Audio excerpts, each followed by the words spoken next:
Entonces los voy a invitar a buscar en el día de hoy el Evangelio de San Lucas, capítulo 8, versículo 40 en adelante. Lo van buscando ahí mientras tanto, por favor. Repito, San Lucas, capítulo 8, versículo 40 en adelante. ¿Ya? ¿Listo? Jairo. Sí. Dice la curación de una hemorroísa y la resurrección de la hija de Jairo. ¿Sí? Son dos en uno. Bueno, lo voy a ir leyendo y ustedes me siguen por favor ahí en la lectura. Dice: cuando regresó Jesús, la muchedumbre lo recibió con agrado, pues todos lo estaban esperando. Llegó entonces un hombre llamado Jairo, que era jefe de la sinagoga, y cayendo a los pies de Jesús, le suplicaba que entrara en su casa, porque su hija única, de unos 12 años, se estaba muriendo. Mientras iba, la gente lo oprimía. Una mujer que padecía flujo de sangre desde hacía 12 años y que no había podido ser curada por nadie, se acercó por detrás y le tocó la orla de su manto, y al punto se le detuvo la hemorragia. Jesús preguntó: ¿quién me ha tocado? Como todos lo negaban, dijo Pedro: Maestro, las gentes te aprietan y te oprimen. Pero Jesús contestó: alguien me ha tocado porque he sentido que una fuerza ha salido de mí. Viéndose descubierta la mujer, se acercó temblorosa y postrándose ante él, contó delante de toda la gente por qué razón la había tocado y cómo al punto había sido curada. Él le dijo: hija, tu fe te ha salvado, vete en paz. Estaba todavía hablando cuando uno de la casa del jefe de la sinagoga llegó diciendo: tu hija está muerta, no molestes ya al maestro. Jesús, que oyó el comentario, le dijo: no temas, basta con que tengas fe y se salvará. Al llegar a la casa, no permitió entrar con él más que a Pedro, Juan y Santiago, y al padre y la madre de la niña. Todos la lloraban y se lamentaban, pero él dijo: no llores, no ha muerto, está dormida. Los presentes se burlaban de él, pues sabían que estaba muerta. Pero él, tomándola de la mano, dijo en voz alta: niña, levántate. Entonces retornó el espíritu a ella y al punto se levantó. Jesús mandó que le dieran de comer. Sus padres quedaron estupefactos y él les ordenó que no comentaran a nadie lo que había pasado.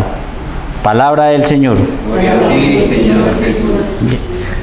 Entonces, entonces esta noche vamos a hacer Lección Divina. Vamos a volver a retornar a la Lección Divina para que sigamos aprendiendo cómo hacer de la palabra de Dios un método de oración diario. Vamos a recordar entonces, antes de volver a arrancar paso por paso, ¿cuáles son los pasos de la Lección Divina? ¿Cuántos les estoy enseñando yo? ¿Cuántos? 5, les estoy enseñando 5. Primero, oración, invocación al Espíritu Santo. No solamente para la Lección Divina, sino para cualquier momento que ustedes vayan a la Escritura, deben de invocar el Espíritu Santo. Segundo paso, la lectura. Se hace la lectura de una perícopa o de un texto completo, así como lo acabamos de hacer. Ahí miramos dos cosas. ¿Qué cosas miramos?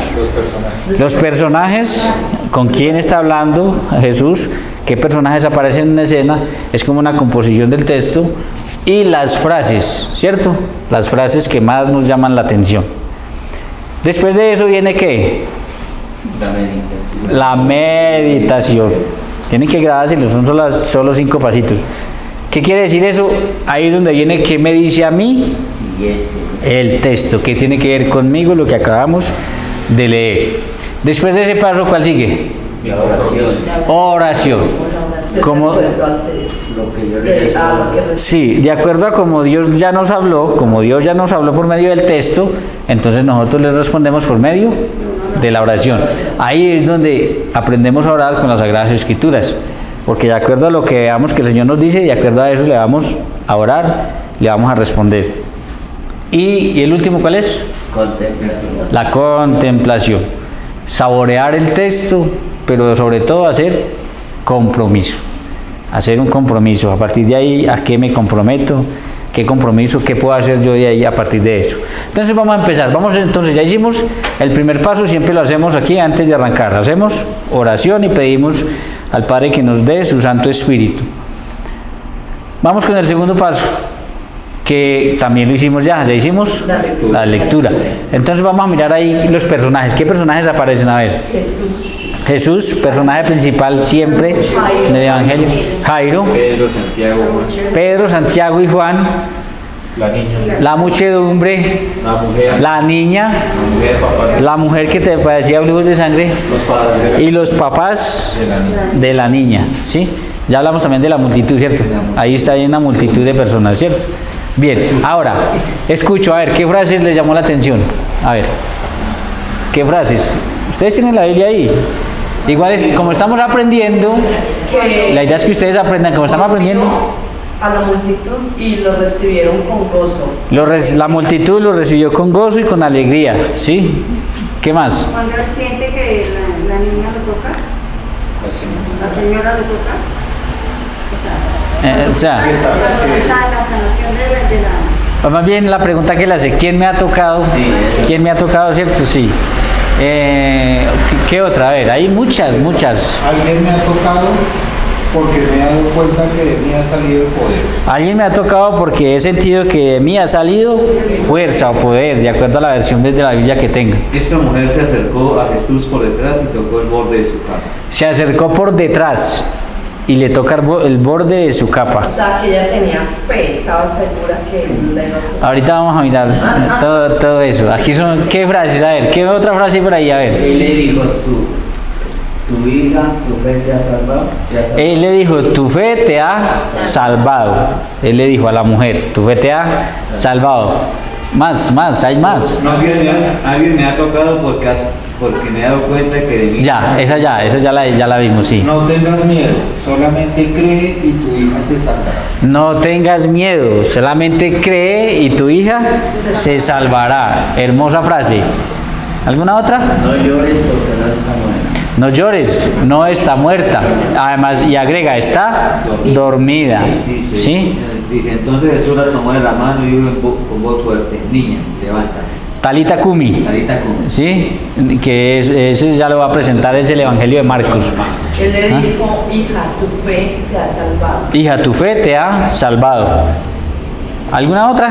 ¿O arrancamos? Listo. Entonces, ¿cuál es la idea? La idea ahí es que como esto es un método muy especial para familia, para pequeñas comunidades, entonces fíjense que todo esto hace que las personas estén en atención cuando se lee el texto, porque una vez van descifrando, bueno, a ver los personajes, a ver las frases, inclusive, porque ¿qué es lo que nos pasa? Muchas veces leemos y no se nos queda ni una sola frase. En cambio esto ya nos motiva a que, ay, esta frase, ¿qué querrá decir esta frase? ¿Qué podemos sacar de acá? Listo, eso es importante por eso. Entonces ahora sí vamos a empezar a desglosar el texto parte por parte, a ver qué nos dice el Señor. Dice, empieza, cuando regresó Jesús, entonces aquí ya la invitación es a devolvernos ¿a dónde? A Jesús. Hacia atrás un poquito. ¿Regresó de dónde? Acuérdense, si ustedes miran antes, Jesús había ido por allá a la región de los Genesarenos y le había salido un hombre poseído por un espíritu impuro, ¿cierto? Había pasado a la otra orilla. También ocurre todo este suceso de cuando él... En esta traducción dice que cuando Jesús regresó del otro lado del lago. Del otro lado del lago de los Genesarenos, ¿sí? Es decir, entonces ahí la invitación es, mire qué había antes, y antes estaba al otro lado a la otra orilla, dice, entonces sigue. Cuando regresó Jesús, la muchedumbre lo recibió con agrado, pues todos lo estaban esperando. Primer punto, nosotros recibimos al Señor con alegría, con gozo, con agrado. ¿O cómo recibimos nosotros al Señor? Y fíjense que esto no es descabellado porque hoy, en el mundo de hoy, hay un montón de gente que no recibe al Señor con agrado. Hay un montón de gente que no quiere que se hable de Jesús. Hay un montón de gente, ¿por qué? Porque Jesús tiene unas normas, tiene unos valores universales, inamovibles. Entonces toda esa gente, en vez de alegrarse porque Jesús venga o porque se les hable de Jesús, lo que hace es que ponerse triste, rechazarlo, que no se hable de él, que no se mencione y sacarlo cada vez más. Pero la pregunta es, ¿nosotros recibimos al Señor con alegría o cómo lo recibimos? Entonces, dice la palabra de Dios que esta gente lo recibió con alegría. Ojalá que nosotros seamos de este grupo que recibe a Jesús con gozo y con alegría. Sigue. Llegó entonces un hombre llamado Jairo, que era jefe de la sinagoga. Entonces, fíjense, aquí hay algo bien importante. Los judíos solamente le podían dar culto y adoración a Dios en el templo de Jerusalén.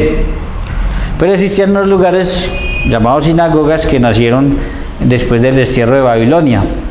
De una manera especial nacen con los judíos de la diáspora. Judíos de la diáspora es el nombre que se le da a los judíos que no viven en el territorio de Israel, sino que viven por fuera. Eran los lugares donde se estudiaba la ley. Fíjense, en el templo solamente culto, adoración a Dios, pero en las sinagogas entonces se reunían para cantar salmos, himnos, para estudiar la ley. Esto es importante, ¿por qué? Porque habían muchas sinagogas y Jairo era jefe de una de ellas. Es decir, que aquí tenemos a un hombre que instruido. No tenemos a un ignorante, tenemos a un hombre instruido, un hombre conocedor de Dios, conocedor de la ley. Ahora, miren, ¿por qué esto es importante? Esto es importante porque hoy en día hay muchas personas que conocen de Dios, pero no han experimentado el poder de Dios. Hay una gran diferencia entre conocer a Dios y experimentar el poder de Dios. Nosotros podemos conocer muchas personas que participan de los sacramentos, que participan de la Eucaristía, que creen en Dios, que a lo mejor conocen algo de Biblia, pero jamás han experimentado que Dios es todopoderoso. Entonces, cuando se les presenta una dificultad, un problema, no saben para dónde coger. O, lastimosamente, hemos visto que muchos corren a donde no deben de ir. Al brujo, al hechicero, al santero, hasta las cosas más tontas que me parecen a mí, un horóscopo o una ruda o no sé qué. Eso es lo más tonto que a mí me parece en la vida. ¿Qué podrá hacer eso por nosotros? Nada. Entonces, ¿esto qué nos muestra? Que pueden haber personas, vuelvo y repito, conocedores de Dios, conocedores de la palabra de Dios, que participan de la iglesia, pero que no han experimentado el poder del Señor. Lastimosamente, van más de 2000 años que Jesús vino y seguimos viendo gente buscando la solución a sus problemas donde no la van a encontrar. Sigue diciendo, y cayendo a los pies de Jesús. Nosotros, ¿vamos a Jesús con humildad o vamos a Jesús con soberbia? Cuando nosotros vamos a Jesús porque lo estamos buscando para algo, ¿cómo vamos a Él? ¿Cómo? A ver. Jairo lo hizo, se postra a sus pies. Ahora, para que Jairo, que era jefe de una sinagoga, hiciera esto, era porque tenía un problema grave. ¿Sí? Puede haber habido humildad en él también, pero ojo, tenía seguramente un problema. Casi siempre nos pasa eso, que vamos y nos ponemos de rodillas delante de Jesús cuando tenemos problemas y dificultades. Casi siempre nos pasa eso. Entonces, siento yo que el evangelista nos quiere decir que lo mejor que podemos hacer es ir al Señor de rodillas. Dice, y le suplicaba que entrara en su casa. Miren qué frase tan bonita. Le suplicaba que entrara ¿a dónde? Le suplicamos nosotros al Señor que entre en nuestra casa. ¿Qué tanto le suplicamos al Señor que vaya a nuestra casa? Es una imagen muy bonita que nos muestra aquí, es una frase hermosa. Ahora vamos a ver la razón de por qué Jairo hizo todo esto, por qué buscó a Jesús, por qué se postra ante él y por qué le dice que vaya a su casa. Dice, porque su única hija de unos 12 años estaba muriendo. ¿Cuánto nos hace falta a nosotros decirle a Jesús que vaya a nuestra casa? Porque a nuestros hijos los están matando las drogas, el alcohol, la prostitución, la búsqueda de dinero fácil,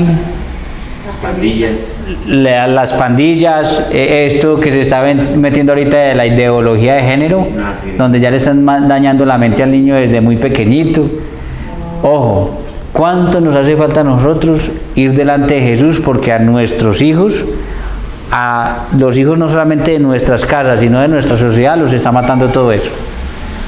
Aquí el desespero de Jairo es porque su hija se está muriendo. Pero de esa misma manera nosotros sabemos que todos estos jóvenes el día de hoy se están muriendo de una u otra forma. Usted se pone a mirar y da tristeza ver en las calles niños y niñas, ya no son solamente niños y niñas, consumidos por las drogas, muriéndose poco a poco, muriéndose lentamente. Entonces Jairo era un hombre que amaba profundamente a su hija, y como amaba profundamente a su hija, sabía que la solución era ir a buscar ¿a quién? A Jesús. Ojalá nosotros aprendiéramos de Jairo esto, de que lo que podemos hacer es ir a buscar a Jesús para que vaya a nuestra casa, para que nuestros hijos tengan vida. Entonces duele ver en el día de hoy muchos padres que parece que no les duelen sus hijos, ver muchos ciudadanos que parece que no nos duelen los hijos de esta sociedad, que nos acostumbramos, o yo no sé qué pasa, pero ya se nos da lo mismo ver a todos estos jóvenes por ahí haciendo lo que les da la gana, inclusive quitándole la vida a otros por cualquier tontería. Pero a mí me gusta mucho pensar una cosa, a mí me gusta mucho pensar que si Jairo fue a buscar a Jesús es por algunas razones. Una, porque alguien le habló de Jesús; otra, porque a lo mejor escuchó hablar de él, y si escuchó hablar de él fue porque alguien por ahí habla de lo que Jesús viene haciendo en medio de toda esta gente. Entonces aquí, ¿qué tanto hablamos nosotros de Jesús a los demás, de lo que Él ha hecho en nuestra vida sin miedo, sin temor? Muchas veces uno se calla un testimonio de lo que Jesús ha hecho en su vida sin saber que a lo mejor ese testimonio es lo que la otra persona necesita para que también tome la decisión. Si el Señor hizo esto con esta persona, ¿cómo no lo puede hacer conmigo? Y arrancar a buscar al Señor. Yo creo que hoy más que nunca la sociedad está necesitando de personas que demos testimonio de lo que Jesús ha hecho en nuestra vida para ellos hacer lo mismo. Dice: mientras iba la gente lo oprimía. A mí esto me parece muy interesante porque esto corrobora de que si nosotros vamos a buscar a Jesús para que venga a nuestra casa, ¿Él qué va a hacer? Él no se va a hacer de rogar, Él va a ir a nuestra casa. Versículo 43. Una mujer que padecía flujo de sangre desde hacía 12 años. Aquí sucede algo inusual, porque este es un texto donde van a haber dos milagros en uno, en un mismo acontecimiento, los dos milagros. Entonces, mientras Jesús va hacia la casa de Jairo, se le aparece en el camino una mujer. Algunos datos curiosos para mirar. La niña tenía unos 12 años. Esta mujer llevaba 12 años con estos flujos de sangre. Sabemos que el número 12 en la Biblia está referido al pueblo de Dios, es decir, en el Antiguo Testamento a las 12 tribus de Israel, en el Nuevo Testamento a la iglesia sobre los 12 apóstoles. Ahora, esto es importante, según el Levítico 17:11, la vida está en la sangre. Entonces, ¿qué está perdiendo la mujer? La vida. Lo que esta mujer está perdiendo es su vida. Entonces, tenemos dos mujeres, una niña y otra que no nos da la edad, pero ya se parece ser mayor, que están perdiendo ambas su vida. Ahora, a estas dos mujeres que están perdiendo su vida, lo único que les hace falta es un encuentro personal con Jesús. Un encuentro personal con Jesús nos va a devolver, como a estas dos mujeres, la vida. Entonces ya cada uno mirará si vale la pena o no vale la pena buscar a Jesús, si lo necesita, si lo va a ir a buscar o no lo va a ir a buscar. Dice, y que no había podido ser curada por nadie. Entonces, esa pérdida de sangre de ella poco a poco le iba quitando su vida y nadie la había podido curar. E inclusive el Evangelio de Marcos, si ustedes miran el Evangelio de Marcos, dice que había gastado todo lo que tenía en médicos buscando ayuda y no había podido. Vuelvo y repito, los médicos deberán entender que el médico de médicos se llama Jesús, y que cuando ellos dicen que ellos ya no pueden hacer algo por una persona, Jesús puede estar diciendo una cosa muy diferente. Y yo alabo mucho a los médicos que son personas de fe. Eso le pasó a un primito, que el niño está clínicamente, digamos, grave, ¿sí me entiendes? Lo llamaron a él y a la esposa, el cirujano, a no hacer el rico. Médicamente le hicimos todo. Jacobito se llama el niño, de hoy a mañana nos abandona. Solo un milagro lo vuelve a la vida. Y solo un milagro lo vuelve a la vida. Inclusive los médicos de fe dicen, nosotros ya hicimos todo lo que podíamos, hacer. Lo que le queda a usted es ponerlo en manos de Dios. Eso le digo cirujano. Lindo eso, porque y los hay. Así como hay unos ateos Sí. que solamente pelean con sus fuerzas y luchan y hacen todo lo posible para demostrar que ellos son los que tienen la autoridad, la última palabra sobre las personas. Hay médicos que tienen fe y saben que la última autoridad, la última palabra la tiene Dios. Entonces, así como a esta mujer y así como lo vamos a ver con Jairo, la solución la tiene Jesús de Nazaret. Esa es la solución. Dice, se acercó por detrás y le tocó la orla de su manto. La costumbre en el pueblo de Israel hasta el día de hoy es que las mujeres caminen 5 pasos atrás del hombre. Pudo haber sido esta una de las razones por la que la mujer lo hizo. O pudo haber sido porque se sentía indigna. Recuerden que para esta cultura, para el pueblo de Israel, una mujer, una persona enferma, era impura, y más si era con flujo de sangre, todavía era, según el Levítico, había que hacer unos ritos de purificación. Y ella, ¿cómo? ¿Sí? Las mujeres tenían que hacer, es más, todavía cada mes, después de que las mujeres dejan de menstruarse, tienen que hacer un rito de purificación. Esta mujer llevaba 12 años sin que le parara la hemorragia. Entonces, ¿cómo iba a hacer eso? Entonces, lo más posible era que se sintiera, ¿qué? Indigna.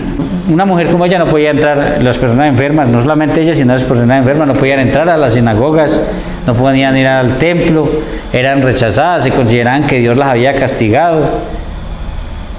Y no eran tenidas en cuenta para nada de eso. Entonces, esas pueden haber sido las 2 razones por las que la mujer lo hace, le toca el manto por la parte de atrás.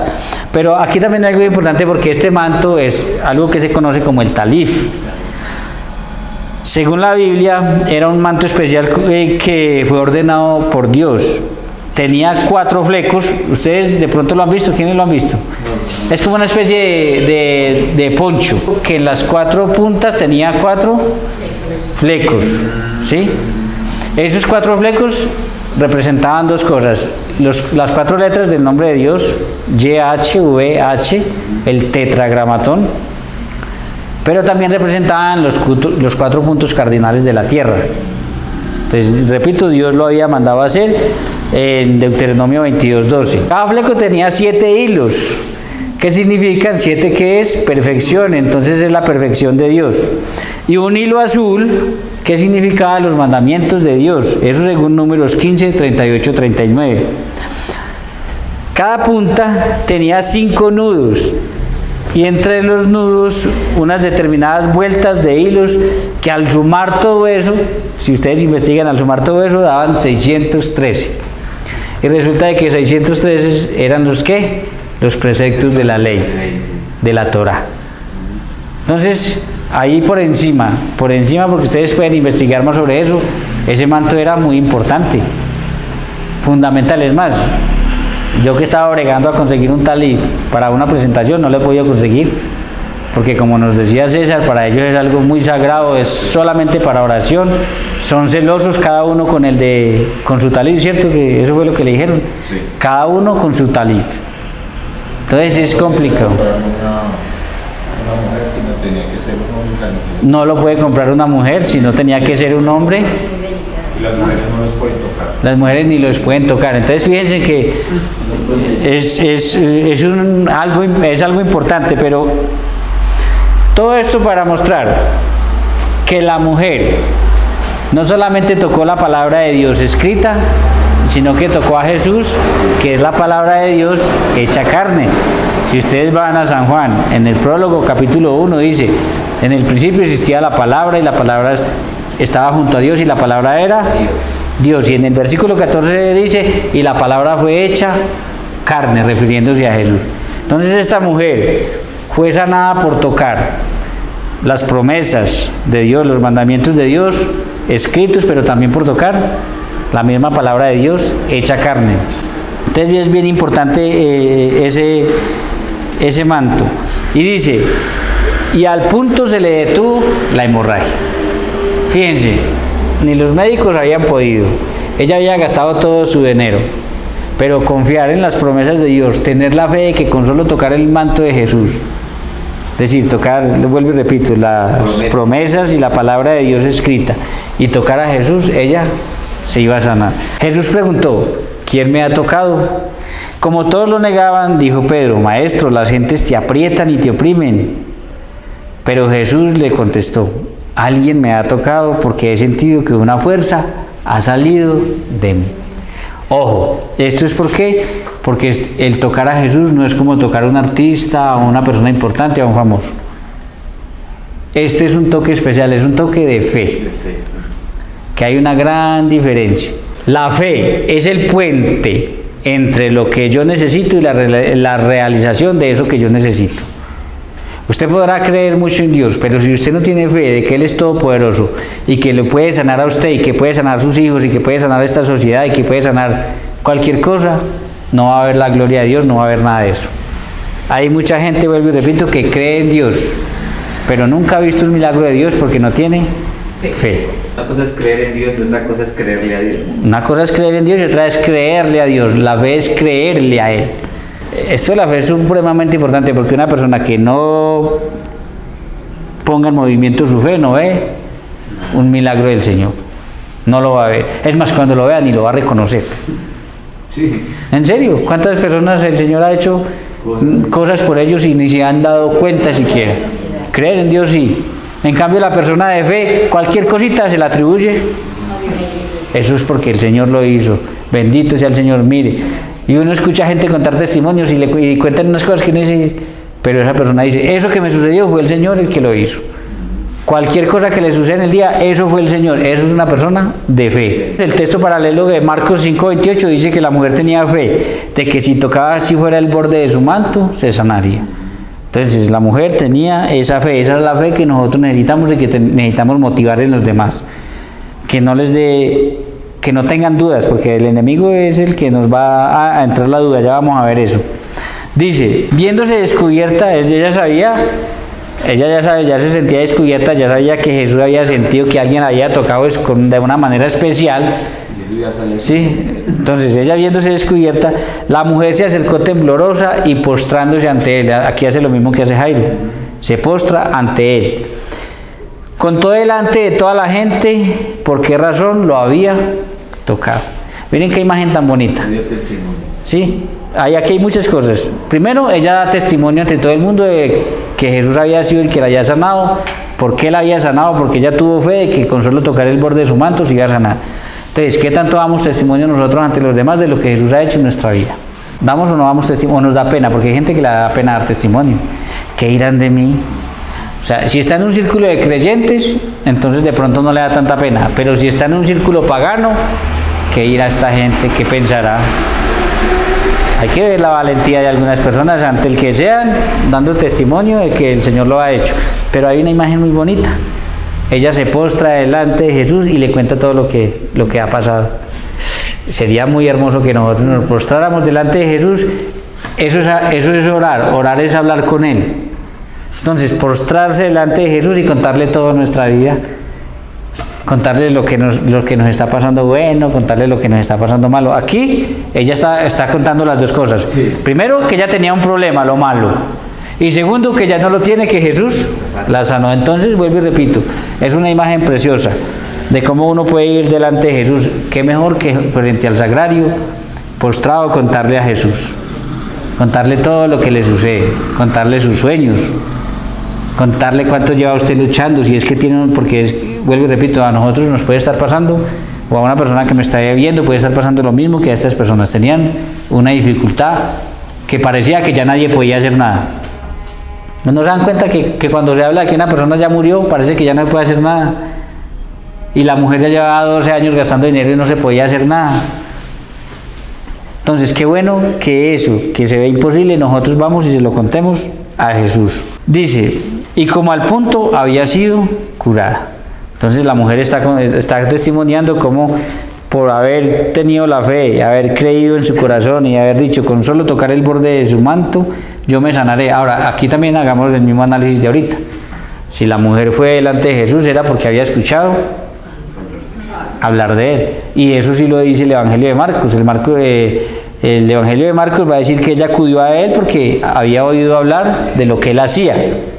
Entonces aquí vuelve la importancia de que nosotros no nos callemos, de que por qué nos tenemos que guardar cuando sabemos que el Señor ha hecho grandes cosas por nosotros y que otras personas necesitan ese testimonio.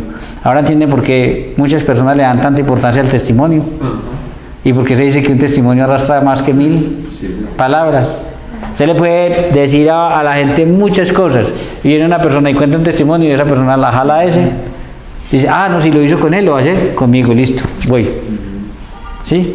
Dice, él le dijo, hija, tu fe te ha salvado, vete en paz. Fíjense qué interesante, ella va por sanación y el Señor le da de una vez. Ella va por sanación y el Señor le da salvación. A mí siempre me ha gustado esto por lo siguiente. Mire, el Señor Jesús tiene poder para sanarnos a nosotros de cualquier enfermedad. Pero el Señor, en últimas, lo que vino a hacer fue a salvarnos. Hay personas que se sanan y se alejan de Jesús. En cambio, aquí es importante porque ella no solamente al encontrar a Jesús y al permanecer con Jesús encuentra sanación, sino que encuentra salvación. Ahora, vamos a ponernos un poquitico en este momento, porque son dos historias en uno en la cabeza de Jairo. ¿Ustedes qué creen que estaba pensando Jairo mientras todo esto ocurría? Porque Jesús va para la casa de quién, y en el camino le aparece esta mujer a la que, si nosotros podemos mirar mucho más, Jesús le devuelve su salud, su dignidad como mujer, porque vuelvo y repito, según la cultura judía, no solamente la mujer no tenía ninguna dignidad, sino que al estar enferma peor todavía. Entonces Jesús como que la restituye nuevamente, le da, es más, yo creo que hasta le da la posibilidad de que se vaya detrás de él como discípula de él. Jesús tenía mujeres entre algo que ningún rabino se le hubiera ocurrido, un rabino judío, pero Jesús sí.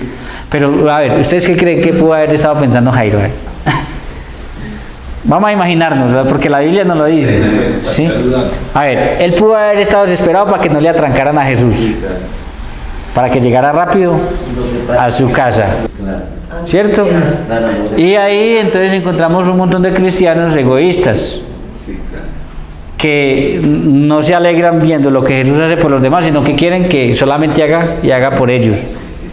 Pero también pudo haber sido, y yo me quedo con esta, era que Jairo dijera, qué alegría, ese que va conmigo para mi casa, mire lo que es capaz de hacer. Si hizo eso con esa mujer, ese que hizo eso con esa mujer va conmigo para mi casa. Yo me lo imagino a él diciéndole a la gente, va para mi casa porque tengo un problema con mi hija y ahí me la va a sanar, así como sanó a esa mujer. Me gusta más esa versión, me gusta más pensar eso. Me gusta más pensar que Jairo veía eso, el testimonio de la señora, y ese testimonio lo motivaba más.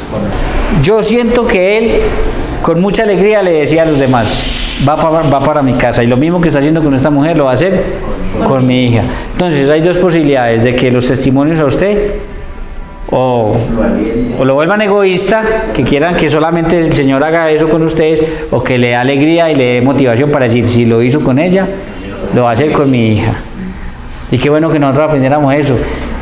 De verdad a mí me preocupa mucho la sociedad que tenemos hoy. De hecho, si usted mira, por ejemplo, porque el texto cuando dice mi hija se está muriendo, yo pensé de una en los jóvenes de nuestro país y en los jóvenes de nuestras casas, porque hay una cultura de muerte en la juventud de hoy en día increíble. Parece que esta sociedad nos está matando a los niños. Y fíjense qué interesante, si ustedes van, y es un paralelo que va a hacer en este momento, si ustedes van a Mateo, capítulo 2, versículo 13, después de que los reyes magos van y adoran al niño y se van por otro camino, dice que se le aparece en sueños un ángel a José y le dice, levántate porque Herodes está buscando al niño para matarlo. Y ese es un mensaje para los padres de hoy, lo mismo que este de hoy. Levántese, es decir, despiértese, hermano, que está dormido y Herodes le va a matar a sus hijos. Y yo siento que hay muchos padres que no se han dado cuenta que el Señor nos pega ese mismo grito hoy. Despierten, les están matando a sus hijos, las drogas, el alcohol, la prostitución, tantas cosas que estamos viendo, ¿sí? El deseo de dinero rápido, tantas cosas. Pero no, los papás estamos dormidos, pensamos que importante es solamente lo que nosotros hacemos, nuestro trabajo, porque necesitamos es plata. Entonces, vuelvo y hago el paréntesis porque el otro día estaba mirando y yo dije, mire qué interesante este mensaje. Hoy en día los papás tendrán que despertarse, levantarse, porque los Herodes no se acabaron, hoy siguen y en cantidades matando, buscando a nuestros hijos para matarlos. Dice, entonces, yo me imagino a Jairo con esa alegría, el Señor va para mi casa, va a hacer lo mismo que hizo con esta mujer, bendito sea Dios, glorificando al Señor por eso. Y obviamente pues no le podemos quitar que estuviera pensando en su hija, ¿no? Amaba a su hija y no le podemos quitar eso. Dice, ahora miren, estaba todavía hablando cuando uno de la casa del jefe de la sinagoga llegó diciendo, tu hija está muerta.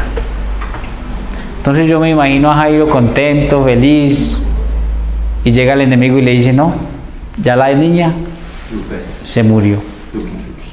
Esto para decirnos que cuando nosotros vamos delante de Jesús, con la fe y la certeza de que Él va a hacer algo en nuestra familia, en nuestros hijos, en esta sociedad, tengan presente que el enemigo se va a meter. El enemigo siempre va a buscar la forma de opacar nuestra fe, porque él sabe, vuelvo y repito, que esa fe es el salto entre lo que necesitamos y lo que Dios va a hacer. Que el demonio sabía muy bien que si opacaba la fe en Jairo, ¿qué iba a pasar? Pues que Jesús ya no iba a ir a la casa, iba a sanar a la niña, y que por tanto la muerte iba a tener más poder que Jesús. Entonces siempre ténganlo presente, no se les olvide que el demonio se va a atravesar en la vida de ustedes, va a buscar hacerles perder la fe, va a buscar hacerles creer que ya no hay nada que hacer. Esa es la hora de buscar hacerle creer a nosotros y a la sociedad de hoy que ya no hay nada que hacer, que ya no hay nada que hacer por estos jóvenes que están muriendo. Eso le va a hacer creer. ¿Y cuántas personas escuchamos hoy en día decir, no, ya por esos muchachos ya no puede hacer? Y resulta de que sí se puede hacer. Les hace falta un encuentro personal con Jesús. Yo estoy seguro de que todos esos jóvenes que están ahorita por ahí en las calles, en las drogas, asesinando, robando, tantas cosas, tienen un encuentro personal con Jesús y salen de eso. Estoy completamente seguro. Si es un encuentro personal auténtico con Él. Entonces, vuelvo y repito, el demonio va a buscar la forma de opacarles la fe. Ustedes verán si se dejan o no se dejan. Ahora, ¿por qué? Mire qué es lo que quiere. No molestes ya al maestro. Él sabe que si Jesús va a la casa, la niña resucita, porque lo que hizo fue resucitar. Y se salva también porque le va a decir lo mismo. A Jairo le va a decir lo mismo. Entonces él sabe que eso lo puede lograr logrando que Jesús vaya a su casa. Él sabe que si nosotros logramos llevar a Jesús a nuestra casa, muchas cosas van a cambiar. Y va a hacer todo lo posible para que no lo llevemos a nuestra casa. No molestes ya al maestro. Dice, Jesús, que oyó el comentario, le dijo, no temas, basta con que tengas fe y se salvará. Entonces tenemos dos voces. Tenemos la voz del demonio que por medio de otras personas nos dice, ya no hay nada que hacer, ya no molestes a Jesús, ya no hay nada que hacer, déjalo, no lo necesitas. Y tenemos la voz de Jesús que nos dice, no tengan miedo, lo único que deben tener es fe. Vuelve y aparece la fe, la importancia de la fe. Fíjense qué interesante, según los estudiosos, los que se meten en datos en la Biblia, no tengas miedo aparece, o no tener miedo aparece en la Biblia 365 veces. ¿Sabían eso? Es decir, que el Señor nos lo dice una vez por día. No tengan miedo. Es interesante ese dato. Y acompañado a ese no tengas miedo, lo que le dice es tenga fe. Entonces no debemos tener miedo a lo que la gente diga, a lo que esta sociedad de hoy diga. Debemos tener confianza y debemos tener fe. ¿A cuál voz escuchamos más nosotros? ¿A la de Jesús o a la del mundo o a la de esta cultura de muerte? ¿A qué voz escuchamos más?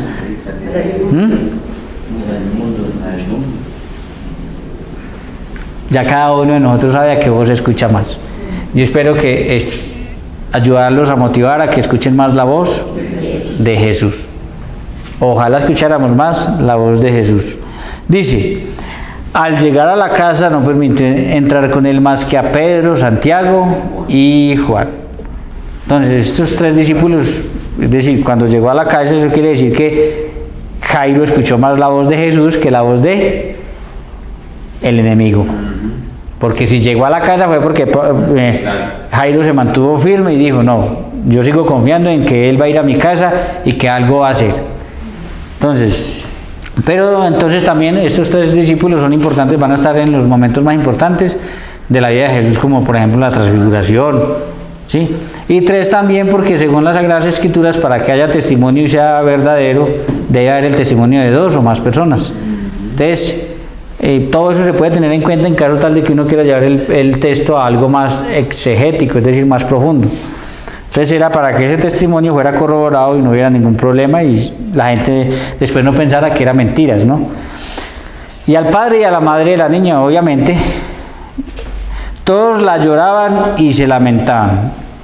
Esto es contrario a la fe. Cuando usted ve a un cristiano a toda hora llorando y lamentándose, eso es contrario a la fe. Y nunca va a haber la posibilidad, la otra posibilidad que hay es de que el Señor pueda hacer algo por esa persona. Según el Evangelio de Marcos dice que Jesús echó para afuera, que a esta gente que se lamentaba y lloraba, Jesús los echó para afuera. Puede decir varias cosas, necesitamos echar la tristeza, el desespero, todo eso para afuera para que podamos ver lo que el Señor va a hacer. Entonces el Señor no quiere llorones, no quiere sufridos, no quiere gente que no tenga fe, sino gente que ya lo dé todo por perdido. Eso el Señor los echa hacia afuera. Se queda con gente que va a creer, que conoce su poder, que sabe. Ahora, qué interesante. ¿Cuáles son las amistades que nosotros tenemos también? Porque el Señor quiere que nosotros tengamos amistades de fe. Ustedes no se dan cuenta que cuando uno habla tiene a su lado personas que no tienen fe, a todas horas son diciéndole a uno que ya no se puede hacer nada. Entonces, ¿qué hacen poco a poco? Le van opacando a uno ¿qué? La fe. Y resulta uno contagiado y termina creyendo de que por estos jóvenes, por esta sociedad, ya no se puede hacer nada, que por nuestros hijos ya no se puede hacer nada.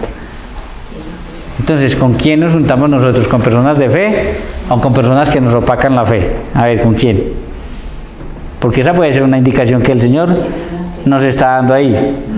Yo soy de los que cree que esta sociedad, así como la vemos, que estos jóvenes que vemos perdidos, que esta cultura de muerte, solamente necesitan un encuentro personal con Jesús. Y que si nosotros les ayudamos a que ellos tengan un encuentro personal con Jesús, que además es la tarea que nosotros tenemos, ellos se van a sanar. Otros creerán que esta cultura de muerte ya no se puede hacer nada, pero yo sigo teniendo la fe de Jairo, de que sí se puede hacer algo. Y la fe de esta mujer también. Y la fe de muchos que siguen a Jesús y confían todos los días en que el Señor puede hacer algo.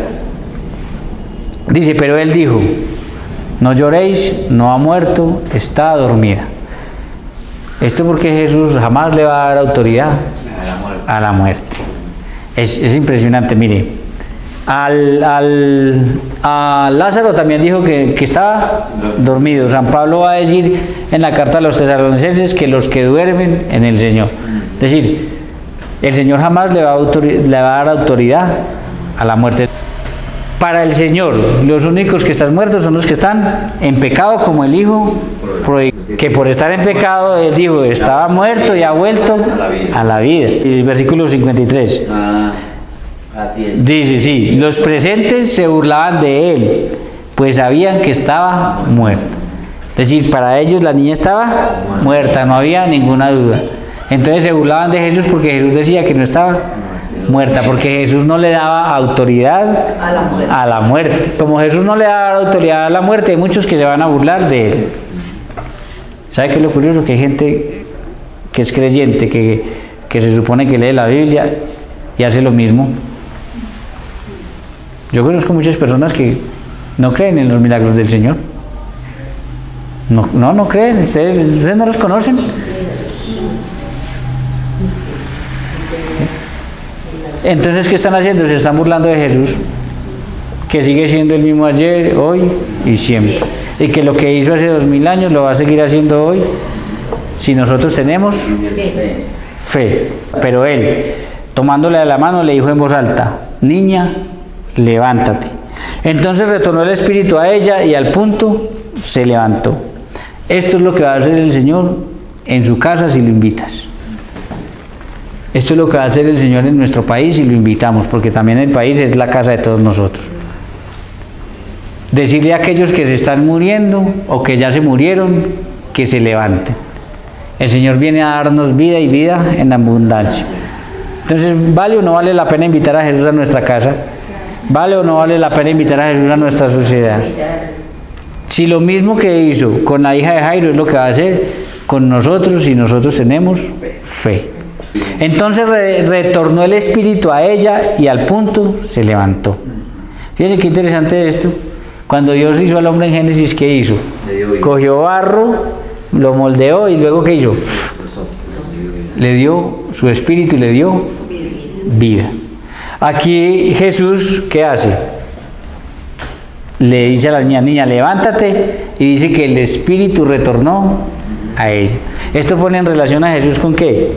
Con el Padre en el Antiguo Testamento, que así como el Padre nos dio vida al principio de la creación, dándonos su Santo Espíritu, aquí Jesús le devuelve la vida a la niña, dándole ¿qué? Haciendo que retorne nuevamente el espíritu a ella. Y es que Jesús lo que viene a darnos es ¿qué? Vida nueva y vida en abundancia. Pero fíjense cómo nos pone ahí en relación con el Génesis, con el Padre Celestial, o para indicar que Jesús es el mismo Dios. Dice, Jesús mandó que le dieran de comer, esto para demostrarle a todos aquellos que la habían dicho que estaba muerta y que se burlaban de él, que estaba viva y que él ya había vuelto a dar vida y que él tenía poder, y a nosotros que es mejor creer en Jesús que creer en aquellos que solamente se burlan de Jesús y creen en toda esta cultura de muerte que nosotros tenemos. Sus padres se quedaron estupefactos. En Marcos dice que todos se quedaron admirados. Estupefactos, todos se quedaron así. Claro, si la daban por muerta y el Señor viene y le dice, niña, levántate, y ella vuelve a tener vida. Aquí el punto es que nosotros sepamos dónde está la solución a lo que nos pasa. Y la solución está en Jesús de Nazaret. Y sigue, y les ordenó que no le comentaran a nadie lo que había pasado. Esto es lo que se conoce como ¿qué? El secreto mesiánico. ¿Ustedes saben qué es el secreto mesiánico? Que en varias ocasiones Jesús le decía, inclusive a los demonios, no se lo digan. A todos los que lo reconocían como el Mesías, como el Hijo de Dios, le decían, no se lo digan a nadie. ¿Saben por qué? Miren, así por encima, ustedes pueden encontrar tesis muy amplias sobre el secreto mesiánico. Pero miren, la liberación definitiva del hombre y la derrota del demonio es la cruz de Cristo. Entonces Jesús, como Cordero de Dios, sabía que para liberarnos definitivamente tenía que ir ¿a dónde? A la cruz, como Cordero de Dios. Entonces, ¿qué pasaba?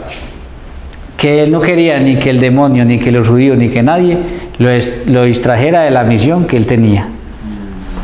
Porque como ellos tenían en su mente un Mesías muy distinto, un Mesías guerrero, que se iba a armar y que los iba a liberar así, mientras que Jesús es un Mesías humilde, sencillo.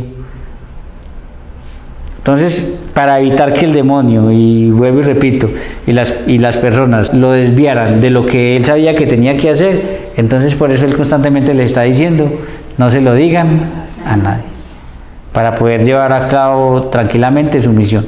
O sea, ustedes van a encontrar esto más reforzado, es más o menos una idea, un bosquejo de lo que es el secreto mesiánico, que además ellos tampoco iban a comprender bien que él era el Mesías, el Hijo de Dios, hasta que resucitara.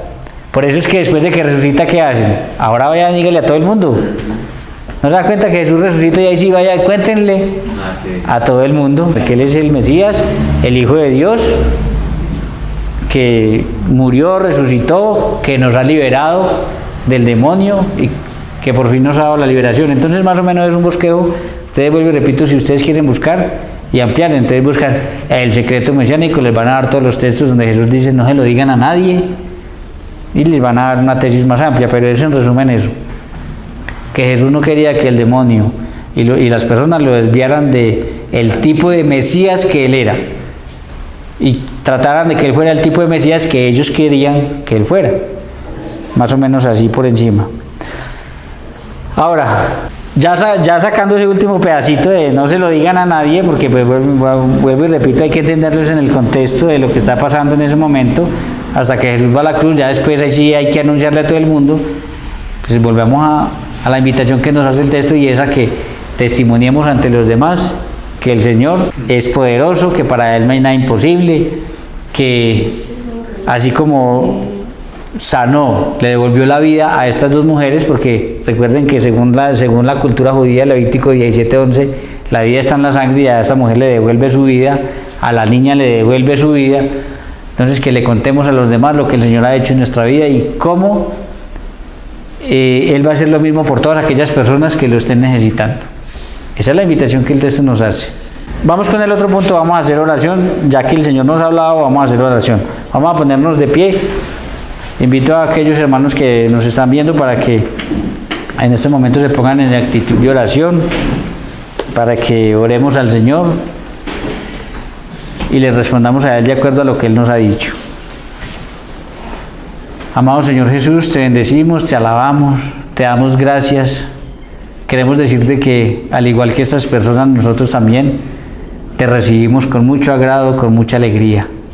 Te pedimos perdón por todas aquellas personas que en el mundo de hoy te rechazan, que no quieren saber nada de ti, que siguen creyendo que la solución está por fuera, en la brujería, en la santería, en la hechicería, en las cartas, en tantas tonterías que el mundo nos ofrece.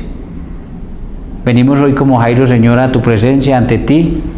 Nos prostramos ante ti, Señor, para decirte que vengas a nuestra casa, que nuestras familias te necesitan, que nuestro país te necesita, que nuestros niños te necesitan, porque se están muriendo poco a poco en las drogas, en el alcohol, en la prostitución, en un mundo sin sentido que les hace sentir que a veces es mejor no vivir.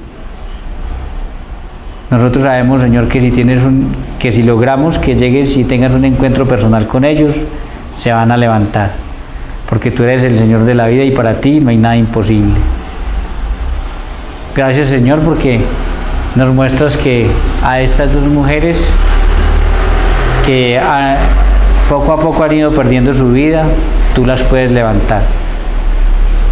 Sabemos, Señor, que lo mismo vas a hacer en nuestra casa y en nuestras familias y en todas aquellas personas que día a día ponemos ante tu presencia. Porque para ti, vuelvo y repito, Señor, no hay nada imposible. Queremos pedirte, Señor, que nos dé la fe de Jairo. Queremos pedirte, Señor, que nos dé la fe de Jairo y de esta mujer, que creyeron que con solo estar, que en el caso de esta mujer, creyendo que solamente tocando el borde de tu manto, Señor, se iba a sanar. Qué fe tan maravillosa, Señor. Y nuestra fe que es tan débil, creemos que tú lo puedes hacer, pero desconfiamos y entonces tenemos que ir a un lado y al otro por si acaso, por si no. Danos la fe de estas personas, Señor. La fe de Jairo, que cuando le dijeron que su hija estaba muerto, prefirió escucharte a ti, que le dijiste que no, que tuviera fe, que estuviera tranquilo. Gracias, Señor, y te pedimos que pongas a nuestro lado muchas personas llenas de esa fe, que nos motiven cada día, a pesar de que las cosas se pongan más difíciles, a creer que tú lo puedes hacer. Ayúdanos, Señor, a testimoniar ante los demás lo que tú has hecho en nuestras vidas, en nuestras familias, todo lo que has hecho por nosotros, Señor, y cómo nos has levantado de tantas cosas. Queremos, Señor, que nos digas a nosotros y a nuestra sociedad y a nuestros niños de hoy lo mismo que le dijiste a esta niña. Levántate, para que tu Espíritu Santo retorne a ellos y los vuelva a llenar de vida. Y esa cultura de muerte, eso que el demonio quiere que todo el mundo crea, simplemente se convierta en testimonio contra él de que es un mentiroso y que no puede hacer nada por nosotros. Gracias, Señor, porque sabemos que estás tocando corazones, que estás tocando la vida de muchas personas que están confiando y creyendo en ti, así como lo hicieron Jairo y esta mujer. Gracias, Señor, porque muchos, gracias al testimonio de nosotros, van a ir a buscarte a ti para que tú seas la solución a sus problemas. Y que nosotros podamos salir a testimoniarle al mundo que tú eres poderoso, que para ti no hay nada imposible, que nosotros somos los más ricos del mundo, que no tenemos que gastar dinero en un lado y en otro, porque tú atiendes nuestras súplicas, nos ayudas, nos bendices y nos sanas. Gloria al Padre, gloria al Hijo y gloria al Espíritu Santo. En el justicia, ahora y siempre, por los siglos de los siglos. Amén. En nombre del Padre, del Hijo y del Espíritu Santo.